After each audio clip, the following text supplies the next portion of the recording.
আধুনিক দাবার অপরিহার্য অঙ্গ কম্পিউটার। জেলায় জেলায় দাবার প্রসারের জন্য এবার সেই কম্পিউটার বিতরণের উদ্যোগ নিল সারা বাংলা দাবা সংস্থা। সংস্থার অধীনে থাকা 23টি জেলার হাতেই তুলে দেওয়া হলো কম্পিউটার। শনিবার ক্রীড়া সাংবাদিক ক্লাবের তাঁবুতে একটি অনুষ্ঠানের মাধ্যমে বেশ কয়েকটি জেলার হাতে আনুষ্ঠানিকভাবে এই কম্পিউটার তুলে দেওয়া হয়। বর্তমানে ভারতীয় দাবার স্বর্ণযুগ চলছে বলাই যায়, যার অন্যতম অংশীদার বাংলার দাবাও। 11 জন গ্র্যান্ডমাস্টার রয়েছে এই রাজ্য থেকে। আর এই গ্র্যান্ডমাস্টারের সংখ্যা যাতে আরও বাড়ে, সেই কারণেই জেলায় জেলায় দাবা ছড়িয়ে দেওয়া অত্যন্ত প্রয়োজন। আর তাই এমন উদ্যোগ জানালেন সারা বাংলা দাবা সংস্থার অন্যতম কর্তা দিব্যেন্দু বড়ুয়া।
আমাদের আজকের যে অনুষ্ঠান সারা বাংলা দাবা সংস্থার পক্ষ থেকে যে আমরা জেলাগুলোকে আমরা কম্পিউটার দিচ্ছি, এটা মাননীয় প্রাক্তন এমপি প্রদীপ ভট্টাচার্য ওনার এমপি ল্যাডের মাধ্যমে ওনার এমপি ফান্ড থেকে উনি 15 লক্ষ টাকা স্যাংশন করেছেন।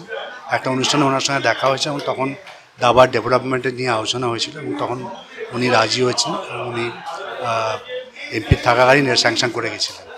দেওয়ার উদ্দেশ্যটা হচ্ছে যে আমি প্রত্যেক জেলাতে ঘুরেছি, দেখেছি। তাদের দেখেছি যে কলকাতা এবং আশেপাশের জেলা বাদ দিলে প্রান্তিক জেলাগুলোতে তাদের কিন্তু ইনফ্রাস্ট্রাকচার নেই। আর এই কম্পিউটার দেওয়ার উদ্দেশ্য হচ্ছে যে যাতে তারা অফিস চালাতে পারে, তারপর হচ্ছে যে তাদের এই কম্পিউটারের মাধ্যমে যে আমাদের তো এখন সব কিছু কোচিং, যা কিছু সব সফটওয়্যারের মাধ্যমে যাতে বাচ্চাদের কোচিং করাতে পারে এবং টুর্নামেন্ট যাতে অর্গানাইজ করতে পারে। তো ওভারঅল ডেভেলপমেন্টের জন্য এই প্রোগ্রামটা। এবং এখানে 23টা জেলার মধ্যে প্রায় 10-12টা জেলা এখানে আজকে উপস্থিত থেকে তারা প্রদীপদার হাত থেকে নিয়েছেন। যারা আসতে পারেন তাদের কাছে আমরা পৌঁছে